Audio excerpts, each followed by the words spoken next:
Hello and welcome to Teach Talk with Fine Arts. My name is Sarah and I'm your host. Today I have my friend Alan on here. Alan and I met from college, my first year of college, and we've been buds ever since. He's definitely helped me with everything from percussion to technology, so I'm really excited to have him on here. We talk about coming from a small school and the adjustment to college, and we talk about Mac versus PC, which is just a debate among anybody. We also talk about work outside of music, and yeah, it's just a chock full episode. I will say we are having a lot of technical difficulties, so if quality changes from here to there, that's why. Of course, it's over the internet, so you're gonna have problems. But anyway, I'll quit talking now and let's get into the episode. Alan, do you want to introduce yourself? Sure. I'm Alan. It's Alan Lang. I guess I have a bachelor's degree in music. It's performance, I guess. Interdisciplinary. Main gig. It's definitely not music. I work for National Pools with a loud cat. I work for National Pools. I go around, I service people's pools, and I teach lifeguarding and other stuff like that. Side gig is unfortunately music for the time being, but we'll get there. That's always a work in progress. But other than that, that's kind of the basic gist of me, I reckon. Okay. So do you consider yourself tech savvy? A little bit. I like to think I am, and then I meet somebody else, and then I'm just like, oh, they know so much more than me. Yeah. I mean, I've built my own computer. That was pretty cool. Use the audio stuff, of course, and cameras and all that. I bought a drone recently. Sweet. I want a drone. It's a DJI Phantom 3. Uh-huh. And I bought it really used. It was super cheap and is like the most fun ever. Yeah, I would say tech savvy for the most part, but Okay. Stop. No, let the cat come on. I love cats. Hi, kitty. Hi. You're gonna be quiet now, aren't you? Sure. For those of you that aren't watching, Alan's got an awesome cat. So Yeah. there's Good that. old Sashka. He's loud, and we'll probably hear him at some point. That's fine. If I have students, and like I know a lot of teachers aren't allowing pets on Zoom meetings, but I'm like, no, bring them. Bring some sort of happiness. Like, I feel like a lot of these kids have already got so much on their minds and stress, and well, teachers too. Yeah. That's got to bring some sort of happiness. It's like, It's oh, like, chilling. why would you not let the cat come? Like, please. Like, like I'll never have a cat come to like regular school. Let the cat come to the Zoom class. Just please. Absolutely. Got to have some sort of fun. So, did you ever teach music or did you ever take lessons online before COVID? Actually, I've taught. I've taught some drum lines. I guess, I don't know if you call it a master class or hanging out, but I've taught some kids, in groups and I guess in a master class type style, I guess. Mhm. Taught a couple different high school drum lines when I was in college. I've done one or two since I've been out. Not around high schools anymore, so that kind of fell out, and of course everybody went their own separate ways, and it was moved to a new area, so it was hard to get a foothold when your DCI kids already have it. Yeah. So it's hard to compete with guys who have just absolutely insane chops. So and when it comes to taking lessons online, I actually started doing that when did I start doing that? It's about 6 or 7 months ago. I was watching Gabe Algira. He's the drummer for I Prevail. He's got a online music school. It's like Drum Beats Online or something like that. Mm-hmm. And I liked the way he played. Obviously, I really like I Prevail, and I was like, you know what? Like, I'm curious. He's got good YouTube videos up. I want to see what he's doing. So I signed up for it, and he ended up having some good stuff. But I found it's been great to keep me doing something more so than, learning. I don't think we could really get much more of it was a more beginner to advanced stuff, and well, we got plenty of that with Cangelosi. So Yeah. when they talk about 16th notes or stuff, it's like, I find it hard finding any resources to learn anything now because it's not tailored to you. It's either like, beginner or advanced, and it's like, what if you're in the middle or in the middle of those books? And it's hard to find things to learn from anymore. Just my abs- opinion, anyway.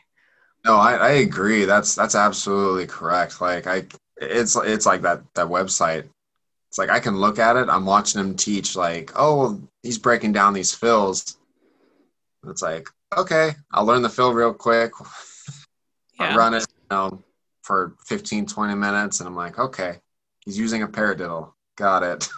And it's like it doesn't really keeps my hands moving, keeps me learning new things, but that's pretty much the extent of it. I think I've learned more from Cangelosi's podcast, the percussion thing, Yeah. listening to them talk more or less about different styles and different situations and stuff. I think at this point is more informative than me sitting down and trying to figure out a new sticking pattern. Hmm. Yeah, I definitely do the lessons. I think it keeps me on track, keeps me from being lazy. I need something because I've been terrible. Like, so bad. Just like, I will, and then I never do. So I need the accountability. Let's be accountability partners. Yes, absolutely. I know you've kind of built your own home studio a little bit. So how did you get into that versus what we went to school for? Because we did not go to school for technology. Oh, geez. So I obviously, we were classically trained. Uh, there wasn't very much of this going on, at least with us necessarily. Hmm. Of course, we lived in Dublin after college, and it was so quiet. There's no one around, and there was nobody to really play with. It's not at anybody at the caliber like we're used to, for the most part. So I ended up getting into that because I was like, well, I think I'm at the point now where I should be able to knock out YouTube drum covers. Like, it'll give me something to do. I'll get that YouTube famous. Yeah. Uh, and that's kind of what started it. I started watching videos, and it was like, oh, well, to record drums, you need an interface. It's like, okay. So I went and got an interface, and then came with Studio One, and it was like, and it ended up just getting more and more stuff. And it just kind of ended up needing this, needing that to be able to record an actual good drum cover. And that slowly built into, oh, well, I could record guitar too. I don't need a band. I'll be my own bassist, my own guitarist. And I kept building off of that and building off of that to, the whole big shebang of pretty much everything, at least to get going. Yeah. In hopes that I could work down that path of like a more popular area of musicianship, that kind of thing. Hmm. And of course, I still crave the classical stuff so much. Yeah. But I think that's pretty much how I ended up with a studio. It was all just to be able to record, and there's such great tools. We had that technology class with Dr. Malin, and me and Matt learned a lot. I wish there would have been more classes after that. Yeah. Hey, this goes over a microphone proximity effect, or this is an interface, and it really would get into that because musicians got to wear so many hats. We got to be good at everything. Hmm. But that's kind of how I ended up with the studio. And of course, I got that electric kit now, which was broke my heart. I wanted acoustics so bad, but I can't. I think I answered your question. Yeah. Every time I do a drum cover, I bought the Steven Slate drums, the Yeah. audio pack recently. And every time I do something with like MIDI drums, it's just like, man, because it's like, if I mess up, it's like, it's okay. I can just rearrange the notes to where it sounds fine. It's just like, I'm like, wow, this goes against everything. It's a studio. It's a good ride. I'm enjoying it. Hopefully continue to get more of it, but if I don't get in trouble first. let's jump to networking because it seems to come up in almost all my episodes, but I don't know if we learned exactly how to do that in college. So, do you have any tips for networking? Geez, meet everybody. I don't think we really got into networking until I was closer to being like I guess a junior, senior definitely, and then by the time super senior was around, I was only half a super senior, so I really didn't get to do much at that point. Yeah, my junior and senior year we did a lot, meeting the instructors from, not that I'll remember their names now, but WVU, and C was bringing an artist. Like those were I guess the start of trying to figure all that out. And then, geez, the way I do it now, conversation. I was able to meet a lot of the folks over at Radford. I was trying to get into grad school, but that was the best way. It was like, oh yeah, let's send an email to Dr. Sandrell. Let's meet him. Let's see who he is. Then they allowed me to practice there, and it was like, oh, well, let's meet the other students. And Jeremy, he plays with he's in the army band, the old traditional drum and fife corps stuff, and it's like, cool, like I know him. He's freaking awesome. He's a great snare player. He's a great everything, but I think it's just putting yourself out there. I think it's the big one. It's like, oh yeah, well, I want to be around the collegiate stuff. I need to be talking to collegiate people. Other than that, I don't think it's a lot of rocket science. I think it's just actually just doing it. Go where you want to go, be around the people that are in the environment you want to be in, which I really need to follow that. I need to practice what I preach. Ooh. It's kind of hard with COVID now, though. How do you network during COVID? Jeez, I don't know that I have. Well, I take that. No, that was pre-COVID. Ooh. That was right before COVID. I was going to say I met some of the, what's his name? He was the guest director of one of the honor bands up at Concord when Dr. Ball let me come up there and help teach the kids the percussion parts and help them out with all that. And then I'm meeting him, and then it was like, oh yeah, I'm moving to Roanoke. It's like, great. COVID. Since COVID, I haven't done the networking. I've been trying to juggle personal life and living in a new area plus a new job that is, to be fully honest, murder. So I haven't networked, not like I should have. But what I have been putting together is a big list of churches. Has been my big thing lately. And I'm going through and I'm finding all these bigger churches. Well, not even necessarily bigger churches, but the ones that I would feel would probably have like a live band. And I'm sending them emails like, hey, I'm Alan. This is my training. I would love to come in and play for you at some point and, audition, let's say. And if you ever need somebody on a Sunday, give me a shout. Like, I only need about 12 hours worth of notice. And as long as I'm not doing anything, I can come play for you. I can help fill in. I'm trying to fill that and trying to network that way a little bit. Obviously, being in the Bible Belt, I feel like that's a lot of power in networking in that area. Plus, it seems like you run in, well, and not for any particular reason, but I tend to run into a lot of great musicians through churches and stuff. I met one guy, Ryan. He's phenomenal.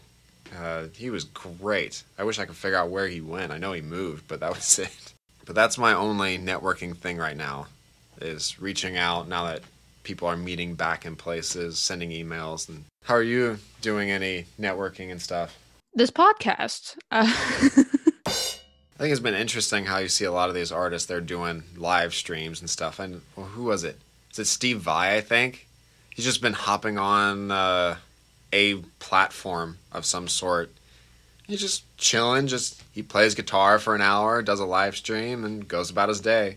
I wish I could do that. I mean, I could do that, but it's like I don't have the discipline to do that. Yeah.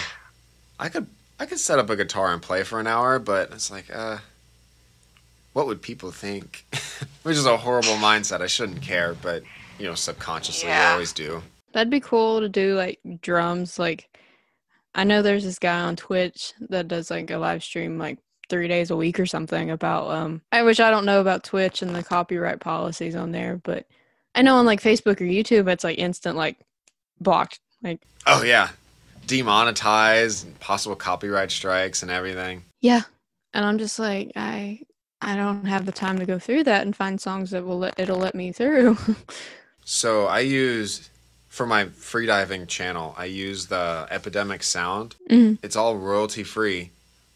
But I was thinking the other day, man, I could, because you can take the stems out of those tracks, and there's all sorts of different types of tracks, from pop, rock, metal, classical, sound effects, everything. But you could take the stems, load them all into Studio One, take the drums out, and then record your drums over it and post it. Yeah. You're already allowed to use the audio, so then you wouldn't have to worry about demonetization. You could actually monetize it, if I'm not mistaken. I think it's good just to, if you're going to do those songs, it's like, okay, I know I'm losing it. It's not going to get monetized. It's not worth it. I'll just have fun. I'll make the video and then set up like a Patreon or get a big enough following that you get like a sponsorship or something. Like, hey, mention me in our video, or the Patreon, which I think is better. It's like, $5 a month, and I'll do the drum cover you want me to do or something like that. So the transition from high school to college was hard for me. It took about 3 years for me to transition. So yeah, let's talk about your story with that. It wasn't much different at all. So came from Bland, which was, I think it's about the same size as your high school was. Super small. Mm-hmm. And most of my playing it wasn't self-taught because Tom was there. Okay. He was our percussion instructor, but my head was too far up the wrong place, maybe to listen. Mm-hmm. When Tom was probably trying to teach more. As a little funny story, my 10th grade year, it was junior year, it was my 11th grade year in high school. I didn't know really what anything was. I knew what an eighth note was, because most of the music we played the year before that, drum snares did eighth notes. And he'd come up and, what song was it? I think it was Eleanor Rigby. And he was like, yeah, you're just going to do 16th notes and just sit here and groove on the rim. It's like, okay. And I didn't really know what that was. Yeah. And he's like, you know what? Just do eighth notes right now. And then come back, go home, practice 16th notes, figure it out. And he explained where the beat was and the 4 notes in the beat and stuff. He's like, come back and then we'll give it a shot again tomorrow. I was like, okay. Of course, I went home. I sat down on my pillow and, I did the typical, I'm a good drummer thing. I started out and I was just like, okay, 16th notes. 1, 2, 3, 4. And once I figured out that beat, I was just like, I did it fast for like 2 minutes and I was like, yeah, I got this. Not really Yeah. doing anything, but just like, oh yeah, I can do fast singles. I went back to the school the next day and he's like, all right, let's do 16th notes. Our drum major started the song and I took off. I didn't even care about the tempo. I was gone.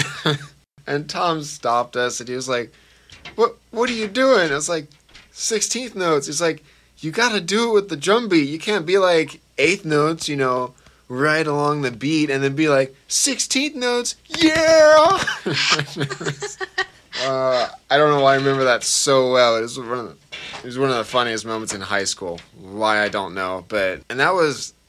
He wasn't really around enough because it was a drum. He was our drum instructor for band camp and a little bit during the actual season. He wasn't at the school every day. Our band director had to drive between 2 schools, so it wasn't like there was really much he could do. He was super busy himself trying to take care of 2 schools. And it was small. We just didn't have the resources. But anyway, that was kind of like the extent of what I got, except for YouTube wasn't really a thing. So it was like me and my friend Jordan talking about, oh, we did this drum beat, or we do this, or learned this little thing, or I heard that. And that's kind of it. And when I got to college, I thought I could read music. I felt really confident in my abilities. And forgive me, I got the biggest mental heartbreaking I think I've ever gotten. Started out and I thought I was reading and getting better and stuff, and made it through the marching season my first year, probably by the skin of my teeth, if being completely honest. At the time I thought I was doing pretty good, but looking back on it, I was very much a beginner. And then I ended up hurting my arm because I got a job at Winter Place. Ended up on the terrain park and I fell on the box, hurt my arm. So I was out of commission for like 6 weeks. Mm-hmm. That was the one time. Oh, sorry, that was the wrong word. At that point, Cangelosi was like, well, what are you going to do? You going to like drop, or you want to continue? Like, and I was like, no, I want to keep going. I want to keep practicing. Like, what can we do? Can I just work on left-handed stuff? Mm-hmm. And he's like, yeah, you can do that. And we should work on counting music, and we should work on reading notes. He cut out these little paper flashcards for me. I had those too. They're great. It just had a whole note on it and a picture and the different note, and that was it. And he typed up a timing exercise packet for me. It was like 20-something pages long. It was huge. Dang. And it was, if I recall right, I remember it felt that big. Yeah. Of course, Mary Had a Little Lamb was like, grade 6 piece. And I had to sit there and I had to count and I had to work through it. And that was when I really started to learn music and proper reading music and stuff. And that hurt so much. And then Matt came into the picture, and I don't know that I've ever actually told him this, but Matt Austin came into the picture, and of course they came in better. They were from better high schools. Yeah. I remember one day me and Matt we were playing the same marimba piece. I think it was Rain Dance. And I had a nightmare that Matt passed his hearing and I failed mine. And like, the nightmare was like Cangelosi kicking me out and Matt and Kelsey like waving by, and like I walked out of this room and like I woke up and my heart was racing. I ended up in tears. Like it was a bad dream. From that moment it was just like, no, dude, no. It's like I can't do this. Yeah. I went to the band room at, I think it was 4:30 that morning. I didn't even make it through the night. And I started practicing. And that was one of like the biggest moments of like, you need to cut the crap and get into a practice room.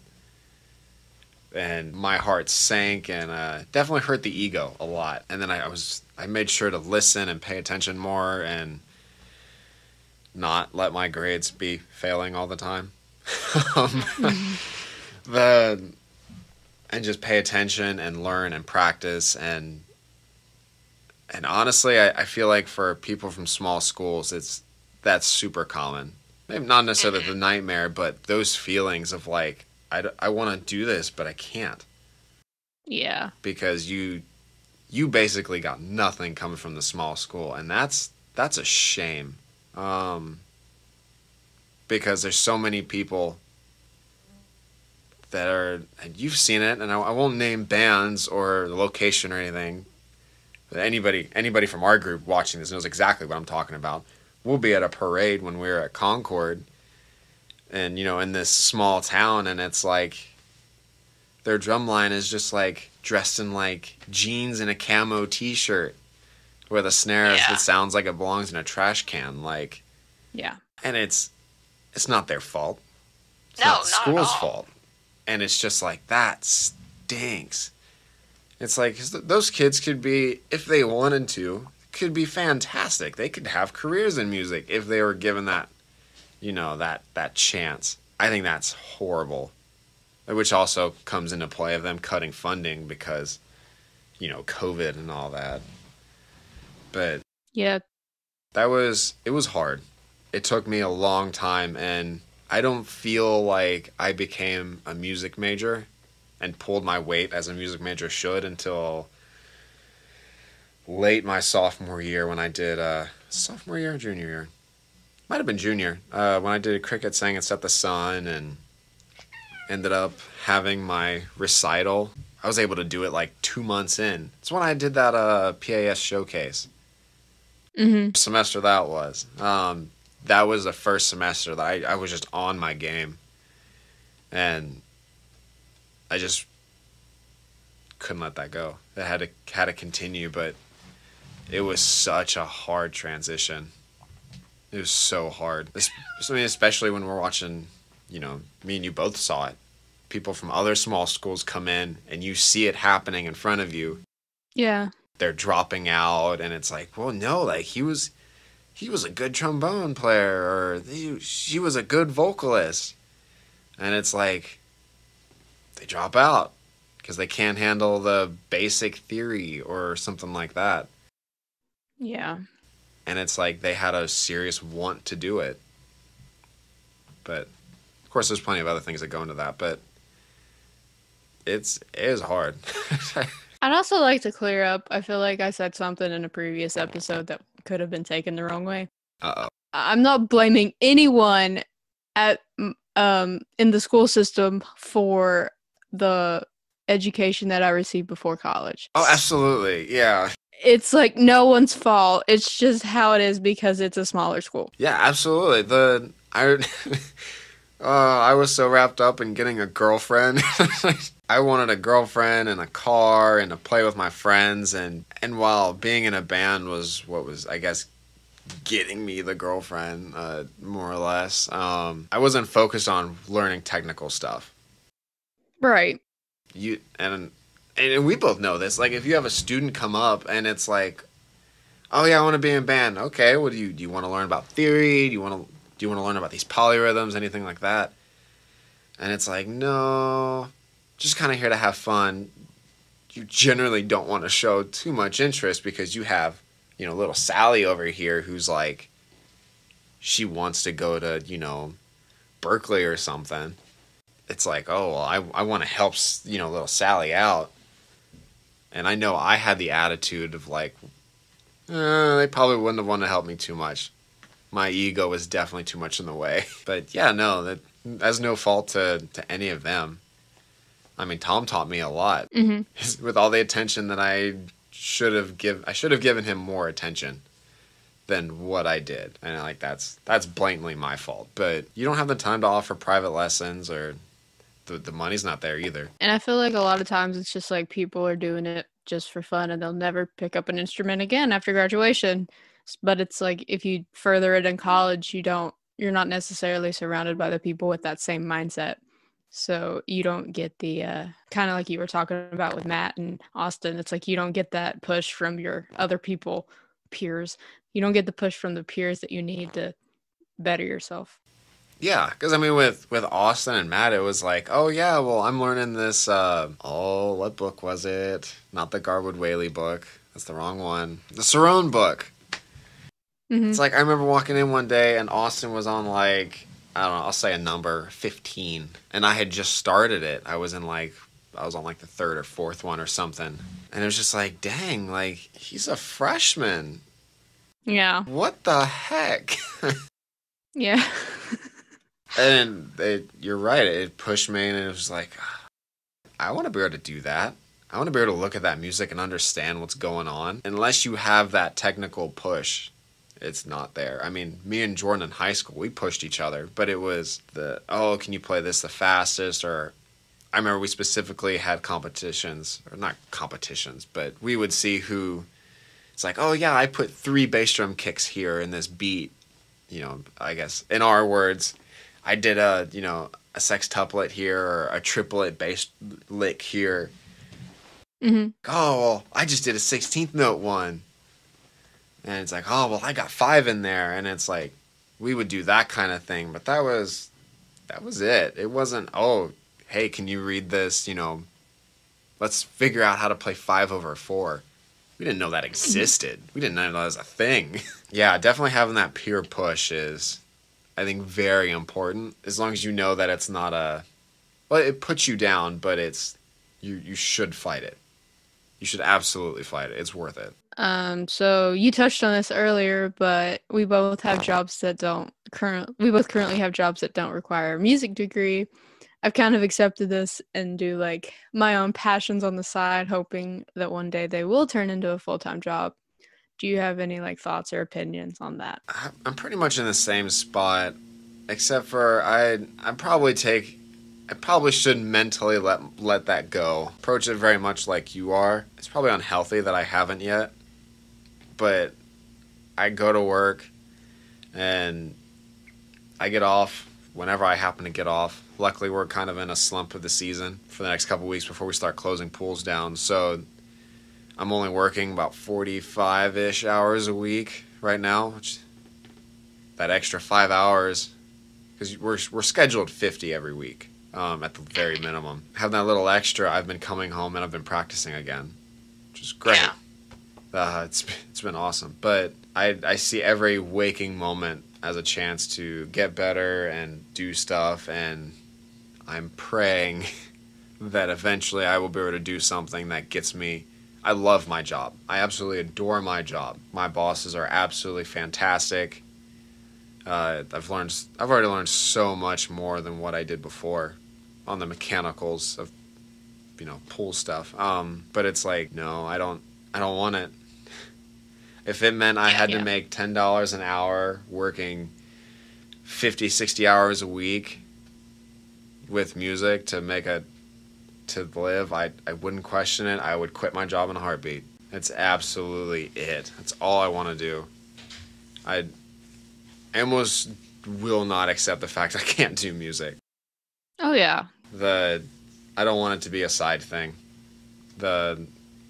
Still working on the grad school stuff. Of course, the personal stuff that I had going on, that put a huge damper on any chances of grad school for a while. Oh, yeah. So hopefully I'll better not knock that out, but get there. But it's also pretty common, I think. Because, Matt doesn't necessarily have he's a degree with, he's got the music degree, but he's doing the news stuff. Mm-hmm. He'd have to explain. I don't fully understand what he's doing, but it seems to be super common that all of us graduated. We're all very good musicians in our own right. Maybe not rock stars, but, we're very knowledgeable. We can play pretty well.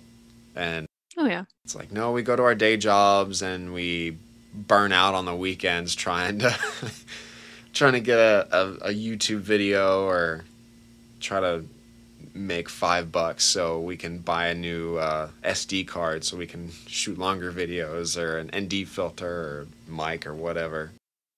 Yeah. But I think it's super common, which is cool because, Ben was telling us that one time we were coming back from PASIC, there was that famous cellist? Was he cellist? I think it was cellist. He just has a day job. That way he can only do gigs when he feels like it. Yeah.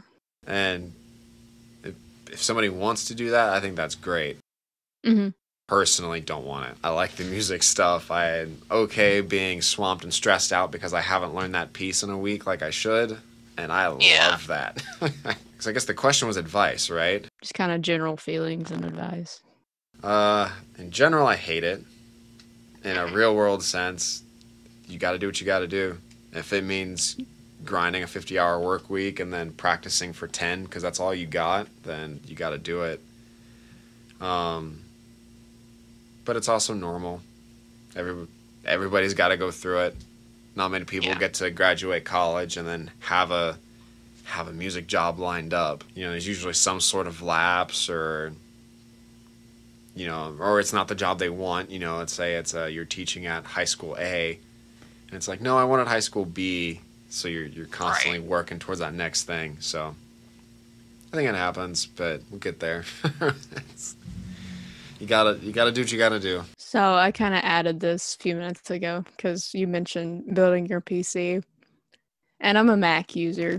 I kind of want to talk about why you're a PC user and custom building your computer versus buying one from Walmart. And because like I said, I'm a Mac user, so I don't know a lot about PCs. And so I don't know much about the Macs, which I really should do my research. But as far as PC, I've just always used Windows. Mm-hmm. And at this point, I see the whole Windows PC, Android, Apple, or iOS or what have you kind of battle as more or less just a personal preference on interface, at least with the research that I've done. And I could be completely wrong. So if nobody should be lighting me up in your comments. Okay. It's all a performance thing. I remember before I would hear a lot about people talking about how the Macs just outperform PCs just straight out. Mm-hmm. And that if you wanted to create something, you were using it. But as far as I'm aware for these days, there's really not much. I really don't think there's anything that a Windows PC can't do that a Mac can on a performance level. I mean, I built mine. Oh, what do I got in it? It was the GTX 2070. I think it had, was it 8? 12? Might have been. It was one of the 2 gigabytes of graphics RAM. Now I'm blanking completely on those stats. But I bought a Threadripper. It's got how much memory can it hold? It can hold a lot of RAM. Right now I have a single 16 gig stick in it. Only because that's all I've needed. That computer will scrub through any GoPro footage, which is the best footage I currently have. Even off the GoPro 8. It's still just the best. It doesn't lag anything. And then if I need to upgrade it, I'll drop another stick of RAM into it eventually, and it'll handle the 6K or 8K or whatever comes out. So I think it'll be 8 next, but I think it's just an interface thing, really. I'm used to it. So when I was building it, I was like, I'll stick with Windows, and I know Windows. Yeah. So I think that's pretty much it. I think it's just making sure your computer specs are right. People look at like a MacBook Pro, and it's like, oh, it's going to be able to handle the 4K video editing and do all these great stuff. It's got this 4K resolution screen. And if I'm not mistaken, a MacBook Pro is the pro top level of the MacBook. You're going to get that high quality. And I feel like when most people shop for a laptop and they're like, oh, we'll go Windows, they want something that tends to be cheaper or mid-grade, and they're like, oh, well, this laptop's $500. It's got this i3 processor in it. That's good, right? And of course the salesman's like, yeah, it's fantastic. Of course, yeah. And it's like, no, that's not the case. It's not. Yeah. I mean, like I said, I went and got a Threadripper. Like, come here. I don't know that if I could finish, there you go. If I finish speccing out this computer completely, that there's not much it couldn't do. Yeah. I could put a better graphics card in it, but I really don't need it. And it's music. It's music and light video. Yeah. It doesn't have to be super popular or super powerful to handle audio production. My MacBook Air did audio pretty well, but if I would add like more than like 4 MIDI tracks, it would start like chugging. So I did buy a MacBook Pro recently, and I asked this question because I did shop for PCs, because I was like, maybe I can do a PC and be fine with it. But when it got, which I didn't look into building because I was like, I don't know. I don't know if I can do that. It was the same way. Yeah. But I was looking at like, Best Buy and stuff, and to get the specs that I wanted, it would have been a few $1,000s. So I was like, okay, I'll just get a MacBook. But maybe, building it is the way to go. That's what I'm understanding anyway. Oh, I don't even remember how much I spent on my computer. So I bought the tower and, half the stuff in that thing lights up, because cool colors. Who doesn't love colors? But I think, and I'm guessing, and I hope I'm remembering correctly, I think I spent around $2,000 on it. Yeah, I spent more on this one. So yeah, so it's an expensive purchase, and somebody was not happy as I was spending this $2,000. Every weekend I was on Amazon, be like, here's my next part. But I think what I love about this is it's super difficult to find a company that will let you upgrade a laptop, or even finding one that you can upgrade at all. Oh, yeah. So as far as a desktop, I think a desktop's the way to go. Yeah. But this thing will last me well past 5 years. That 5-year laptop life type thing. Oh, yeah.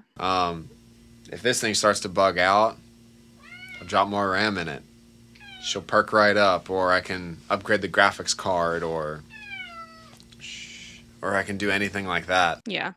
So in 3 to 4 years, when 8K footage is normal and I need to upgrade it, I can spend $300, get whatever 32 gigs of RAM, and I'm set. Yeah. Probably have to upgrade my graphics card at that point. But now I'm only spending $500 instead of another $2,000 like they would have to do with that laptop or anything like that. But I think it all comes down to personal preference. I really think that's all it is anymore between the Mac and Windows thing. I'll also say laptops are more expensive than desktops. Yes, absolutely. I guess the convenience feature, I was looking at desktops for the simple fact of that, but I just figured for convenience I'd get a laptop, but I paid for it, you know? Oh, yeah.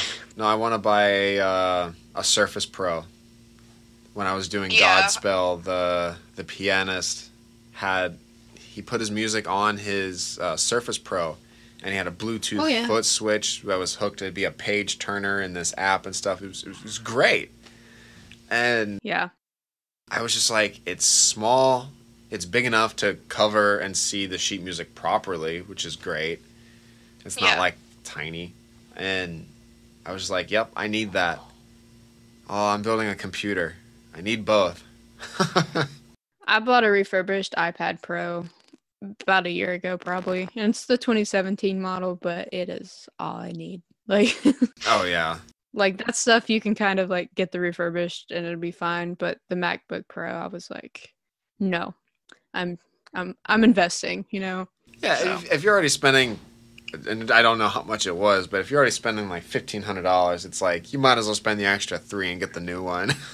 I got a refurbished MacBook Air back in the day, and the thing still works fine. It's 5 years old now, and it still works fine. I use it for my work computer, but for video and audio, I decided to invest. So yeah, it's important. It's just as important as being like, oh well, you need to have a good mic, you need to have good preamps.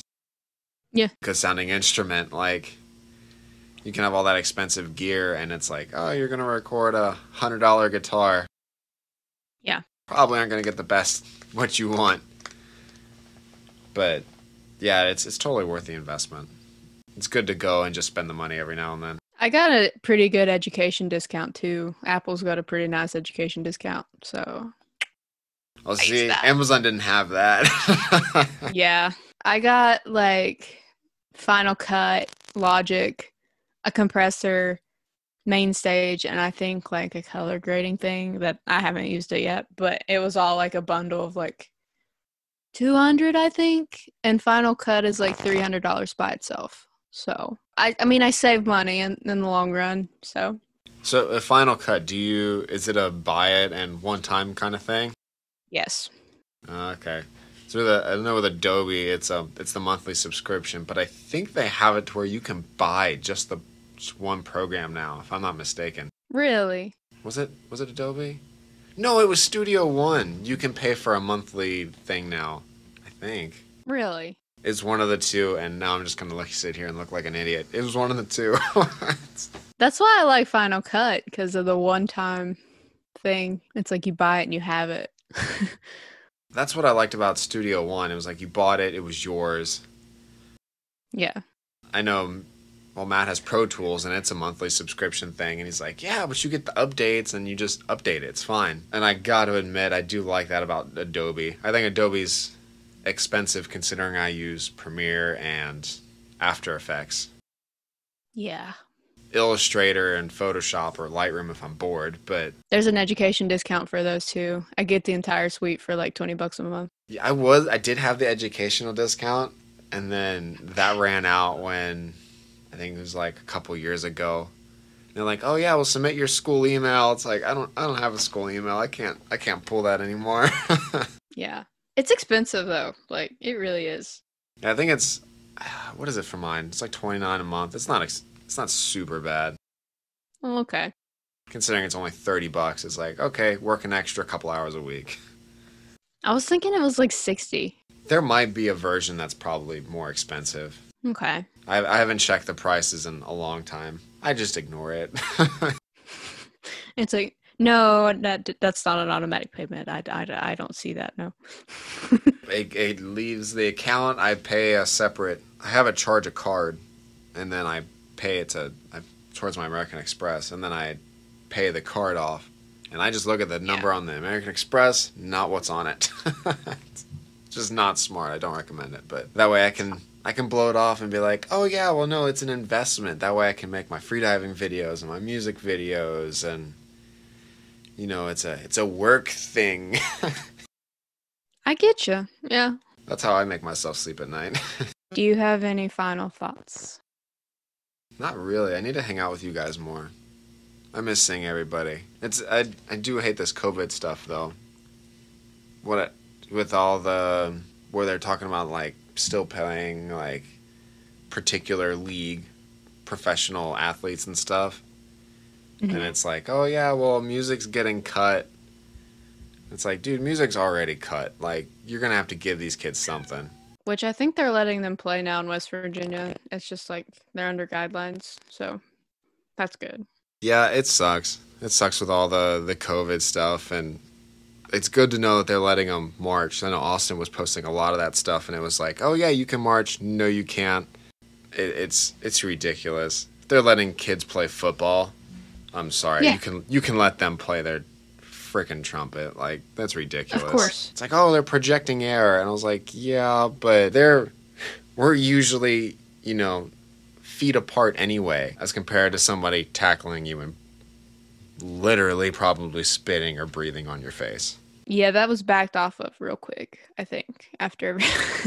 So, yeah, they can play now. So, I think it's only like percussion during the game, though, but the band can do halftime and pregame on field. See, I'm biased, but I would love that. I know, and I feel bad for the win players, too, but at least it's something. At least they can play. Get them out there. They can do their halftime shows, but they're not doing any competitions, are they? Probably not. It would be nice if some sort of research would come out soon that was like, okay, it's not as bad as everyone thinks it is. But I wish. Until that point, I guess we're stuck. Yeah. I'm online for the month of September, so. Like all the schools online? No hybrid or Logan anything? County is, yeah. Oh, okay. They said they're going to reevaluate at the end of the month, but we'll see. Do what we gotta do. Work for me hasn't done anything. It's like, oh, COVID? Yeah. By the way, you're still working 50 plus hours a week. Oh, gosh. Because everybody got sent home, and this was the temperature was getting warmer. And it was like, oh, we want our pool open. Can you come open it, like, tomorrow? Oh, my gosh. And everybody did it. So, like, everybody got sent home, and we got slammed. Are the pools, like, safe, or is there, like, any research behind that? None that I know of necessarily. Chlorine kills a lot of things. But if it can't live on a surface for more than, a few moments, then I seriously doubt there's any way for it to handle a chlorine surface or chlorine water. Plus a lot of the pools have the chlorine, and a lot of the pools also have UV systems and everything, and it's like nothing's surviving the UV. Right. I haven't officially heard anything, but just from my guess of seeing what's going on with the COVID stuff as compared to other viruses and stuff, I don't see a chance in the world that virus is gonna handle being in a pool at all. That's good. I was kind of wondering about that. Yeah, they at least in the state of Virginia, they opened the slides and everything back up finally. Oh, yeah? So they're like, oh yeah, well, touching it, and because again, it only lives for a few moments on a surface or something. It's like, yeah, it's not really transmittable that way. So they opened those back up. So it's like, okay. It's like, I don't think it can do too much in the water, but hopefully it'll be over soon. By that, I think it'll be done in April of next year when it starts to warm up and flu season's over. Hopefully. We shall see. Well, that's about all I have. This was fun. I don't Yeah. get to talk to you guys nearly as much. We need to do like a group Zoom or something. Like, Ah, yeah. that would be so fun. We need to schedule it and it just needs to happen. I need to get the rest of them on this podcast too. That'd be awesome. Like, I'm sure Matt's bored. We could because he's working on that recreating that album. yeah, I need to message him about it. He'd be really good to have on it. I miss Matt. I miss all of you guys so much. I do too. Let's do the Zoom chat. Let's just schedule it and it's gonna happen. That'll work. You can make it another episode. It'll be like college friends hang out or something. I will. Okay, that's gonna happen. Yeah, and hopefully in the next little bit we'll actually get to hang out too. Concord doing football? Have you heard anything? Not that I've heard. I think Lynchburg is doing it. I only know that because I was talking to the lady, but I don't even know. I have no idea. I hope they do. Yeah. And I hope they kick absolute tail again. Mm-hmm. Like they did in, was it 14? Yeah, that was fun. That was great. It's the best season ever. It rained like every game though. That football season is the reason I got contacts because I just got tired of like cleaning off my glasses. That is the main reason I wear contacts to this day. I remember the first game or two, and when we won, it was great. But like you said, it was raining, and it was like, ah, this is horrible, but still so good. And then we just kept winning, and it was like, ah, this is fantastic. I don't care what the weather is. This is awesome. Yeah. It was fun. And that is it for today's episode. Alan, thank you for being on, and thank you for dealing with the technical difficulties with me. This was a long night, but it was worth it. I hope you guys enjoyed the episode as much as I did. Thank you for sticking around. Be sure to like and subscribe on whatever platform you're listening on. My name is Sarah, and this has been Teach Talk with the Fine Arts.